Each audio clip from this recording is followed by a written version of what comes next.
Ok? Tudo bem no canal Mente Quântica agora?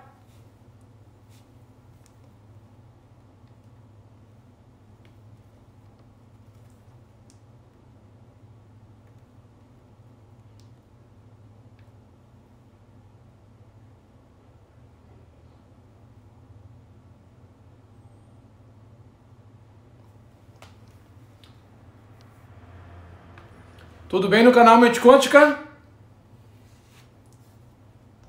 Ok! Aqui a gente resolve, faz ao vivo e resolve. Eu estava contando a história de Édipo. Eu estava dizendo que eu vou reiniciar a história. Eu acho que o pessoal aí do canal Mente Quântica estava sofrendo muito só me vendo falar e tentando fazer a leitura labial, né? Eu dizia que em Tebas, o rei Laio e Jocasta tiveram um filho e deram ao filho o nome de Édipo. E Laio foi numa pitonisa e consultou qual seria o futuro do filho. E foi dito a ele: o seu filho vai matar o pai e casar com a mãe. E aí Laio se desfez do filho Édipo e mandou um súdito levá-lo e abandoná-lo nas montanhas. Finalmente alguém o encontrou e o levou para Corinto. Na cidade de Corinto, a criança Édipo foi adotada pelo rei de Corinto e tornou-se um príncipe em Corinto. E um dia, esse jovem, Laio, ele decide fazer uma consulta com uma espécie de vidente. Ele vai consultar em Delfos e ele pergunta como seria a sua vida. E é dito para ele que ele mataria o pai e se casaria com a mãe. E aí ele pensa primeiro: mas o meu pai é o rei de Corinto, minha mãe é a rainha, é a princesa de Corinto. E aí ele pensa em abandonar a casa, porque os seus pais, os pais que ele conhece, são os adotivos de Corinto, mas ele não sabia. Ao fugir, ele encontra uma caravana com um ancião e alguns súditos. Eles entram num conflito e ele mata o ancião e os súditos. Apenas um foge. Esse ancião era o rei de Tebas, seu pai. Cumpriu-se a primeira parte da profecia. E ele vai para a cidade de Tebas. Ao entrar em Tebas, ele se depara com um monstro, a Esfinge. Um monstro que propunha enigmas para os habitantes de Tebas e quem não respondia, o monstro devorava. E Tebas estava em sofrimento por isso. E Laio se propõe a responder o enigma. E o enigma proposto pela Esfinge, pelo monstro, na entrada de Tebas era: o que é que anda com 4 patas de manhã, 2 patas à tarde e 3 patas à noite? E Laio responde. Ele diz: é o ser humano. 4 patas de manhã, engatinhando, 2 patas à tarde, andando, e 3 patas à noite, andando com uma bengala, quando já está velhinho. Então o monstro se mata, se suicida, se dissolve. E nesse momento, Édipo, ele se torna uma figura muito importante em Tebas. E o rei de Tebas decide dar a sua irmã, viúva de Laio, em casamento para Édipo. E assim Édipo se casa com a sua mãe em Tebas. E assim cumpriu o que a pitonisa tinha dito. Ele matou seu pai na carruagem, sem saber que era seu pai, e agora se casa com a mãe, sem saber que é a sua mãe. O tempo passa, e ele se torna rei de Tebas, casado com Jocasta, sua mãe. O tempo passa, e 15 anos depois, Tebas é assolada por uma praga. uma praga que trouxe muito sofrimento para os habitantes de Tebas. E o rei Édipo, ele vai consultar a pitonisa. E a pitonisa diz que, na verdade, o assassino de Laio, o rei que morrera, deveria ser punido para cessar a praga. E ele volta sem saber o que fazer. Acontece que, nesse momento, chega alguém de Corinto e diz para o rei de Tebas, Laio, que ele era de Tebas e que a sua esposa é, na verdade, a sua mãe. E Édipo não quer acreditar nisso, Jocasta também não. E nesse momento, algo interessante acontece. Um cidadão de Tebas aparece e diz para o rei, Laio, é verdade. É verdade porque quando Laio foi assassinado, há muitos anos atrás, eu fui o único que escapou da carruagem. E eu me lembro que foi você que assassinou Laio, o rei. E eu fui o único que sobrevivi. Então, essa pessoa de Corinto tem razão. Realmente você matou seu pai e agora se casou com a mãe, com a sua mãe. Ao ouvir essa história, Jocasta, sua esposa e mãe, comete suicídio. E ao ver a desgraça que tornara a sua vida, Édipo fura os seus 2 olhos e ele sai para perambular pelo mundo afora, sem destino. Dessa história, Freud tira a sua teoria do complexo de Édipo.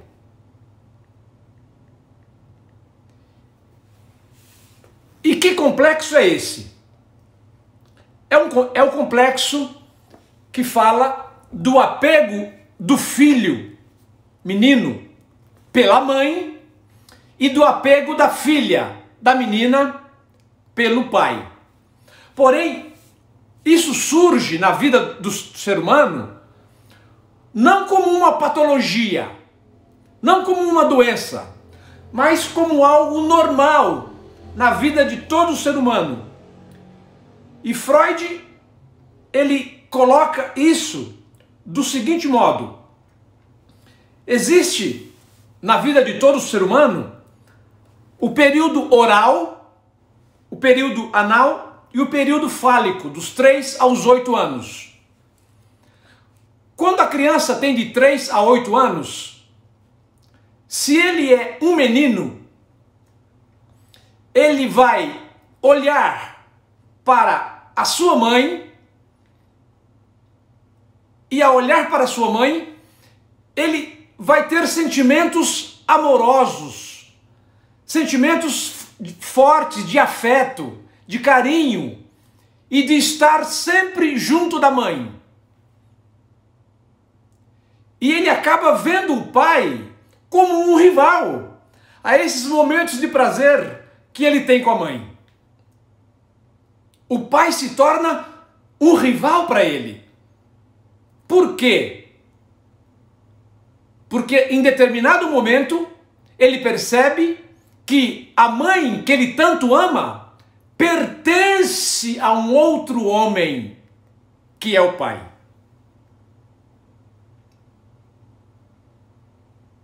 E é interessante que, se nós olharmos para o senso comum, nós vamos perceber a intimidade, a amorosidade, o afeto que existe entre a mãe e seu filho homem. E por volta dos 6, 7, 8 anos, o garoto entende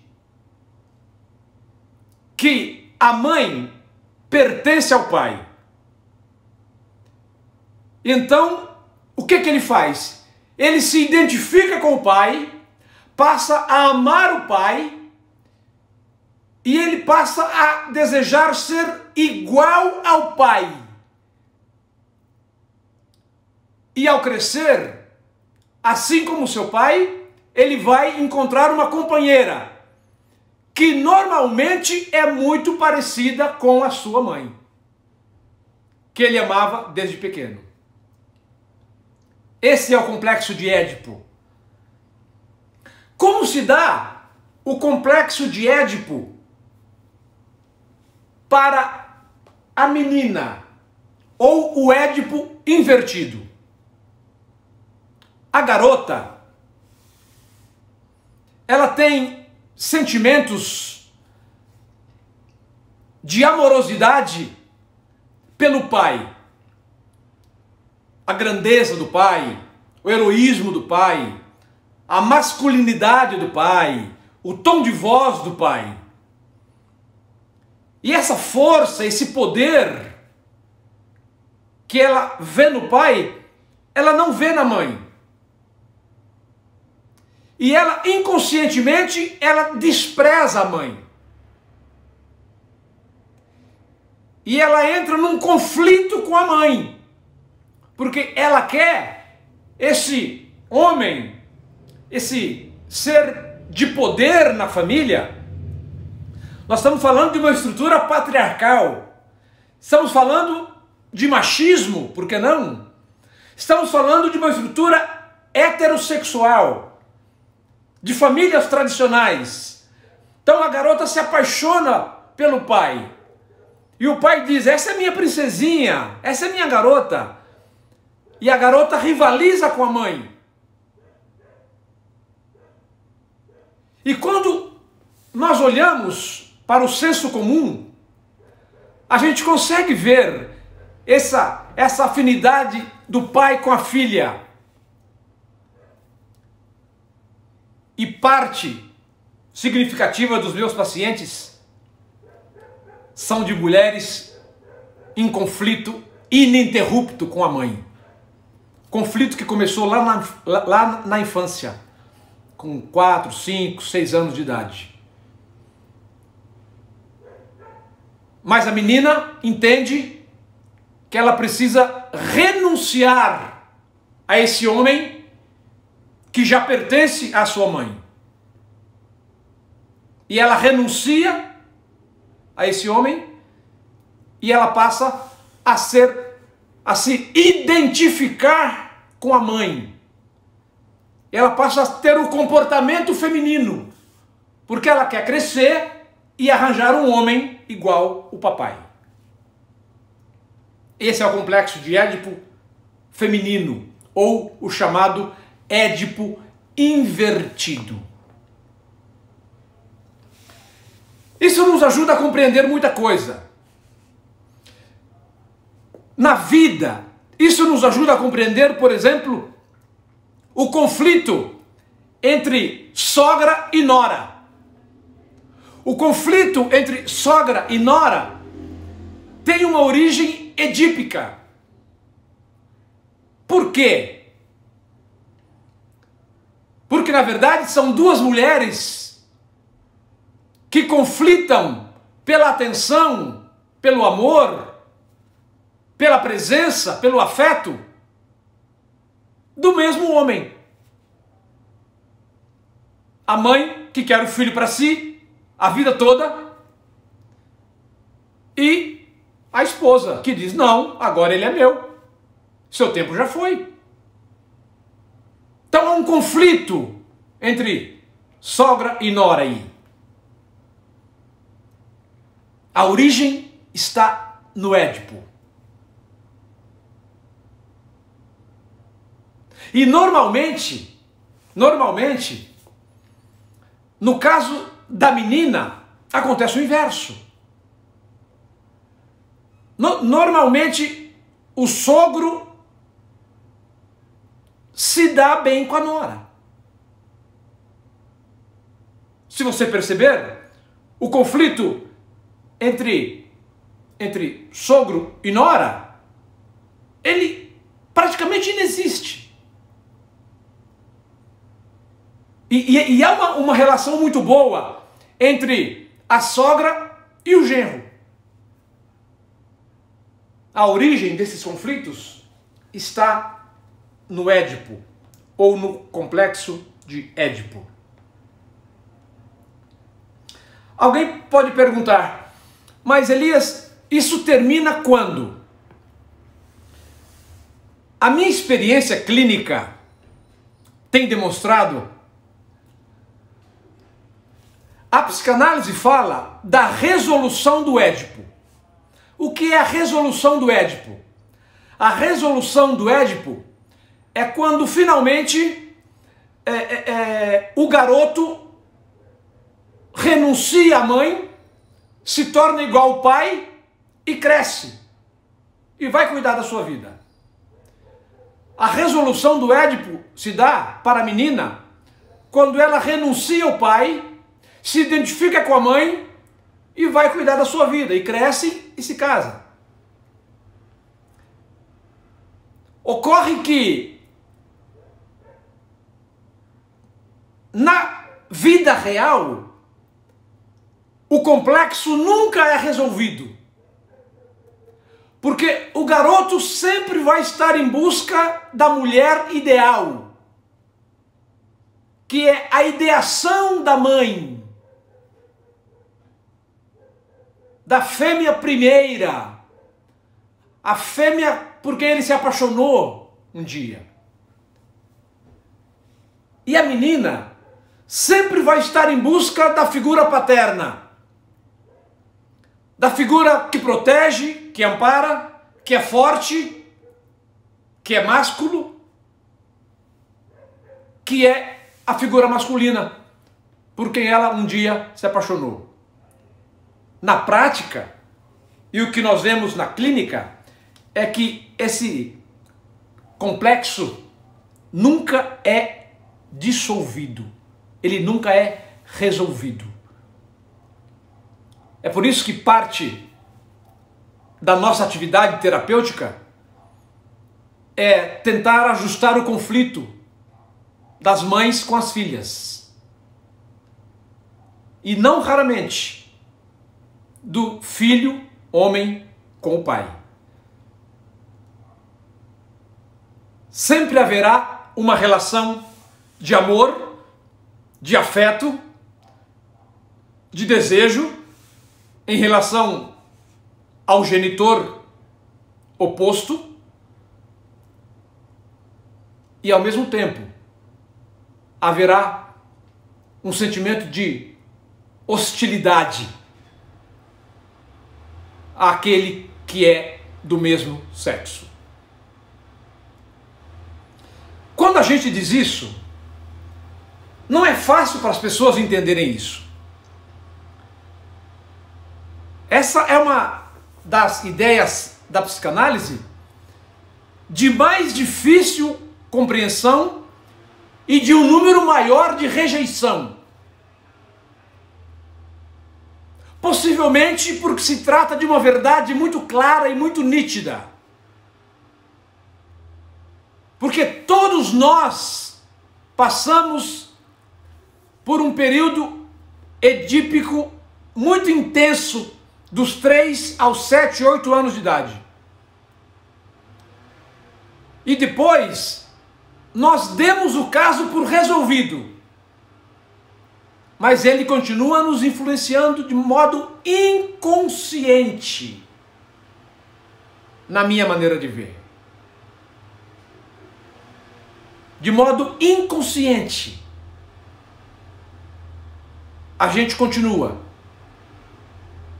tentando encontrar o pai ideal, no caso da mulher, ou a mãe ideal, no caso do homem. Essa lenda grega de Édipo. As lendas gregas, elas têm essa virtude de nos ensinar algo que nós não aceitaríamos se fosse contado para nós, se nos dessem essa ideia nua e crua, nós a rejeitaríamos de pronto, imediatamente. Mas quando ela é passada para nós, na história de Édipo Rei, quando nós entendemos a história, então nós temos uma facilidade maior de entender como é que nós funcionamos. Como é que nós somos? Como é que nós nos relacionamos com os nossos genitores?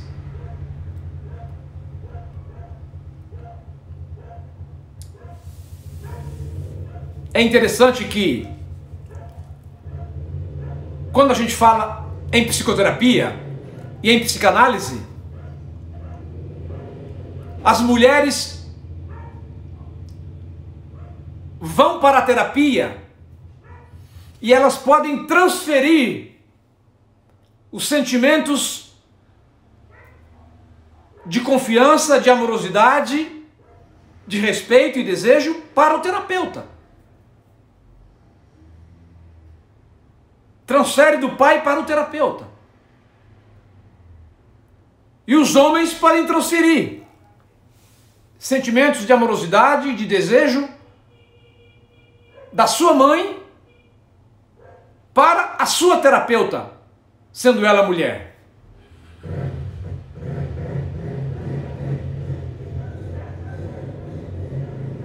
E é interessante que, mesmo quando um homem procura uma psicoterapia com um homem e uma mulher com uma mulher, existe o que nós chamamos de transferência. Sentimentos de amorosidade e de hostilidade são transferidos para o terapeuta ou para a terapeuta. Nós, terapeutas, sabemos disso.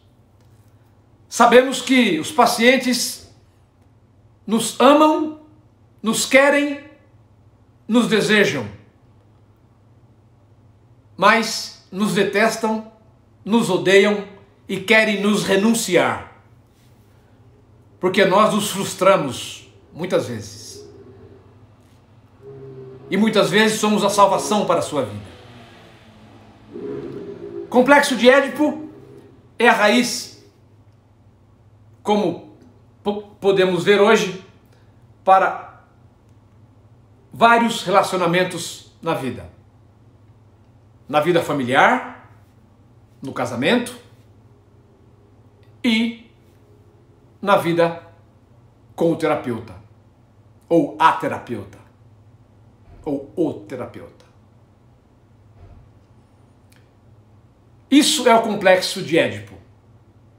Espero que você tenha compreendido, espero que tenha ouvido a história, né? Nós tivemos um problema aqui com o áudio no canal Mente Quântica, mas eu consegui resolver aqui rápido, botei outro aparelho e recontei a história para que o pessoal do canal Mente Quântica não perdesse nada, e não perderam nada. Que bom! E eu quero concluir deixando aqui o meu forte abraço. É claro que eu tive que dar uma resumida, porque tinha mais coisa para dizer. A primeira meia hora acabou ficando perdida, porque eu precisei recontar a história, não é? Mas eu penso que despertou o seu interesse, pelo menos. Eu sugiro a você que, depois que encerrarmos aqui, vá no Google e procure Complexo de Édipo ou Complexo de Electra e leia umas 2 ou 3 versões para que você entenda melhor o Complexo de Édipo que todos nós, uma fase que todos nós temos que lidar dos 3 aos 8 anos, e como isso pode influenciar o restante da nossa vida futura. Quero deixar um forte abraço para você, você que é aqui do canal Mente Quântica, um beijo no seu coração e também um forte abraço para você aqui do Psi Elias Pereira. Estaremos de volta na quinta-feira, à 1h da tarde. Beijo no seu coração também. Como sempre fazemos, vamos encerrar aqui no canal Mente Quântica primeiro, porque pode vir uma live depois, tá bom? Terminamos aqui.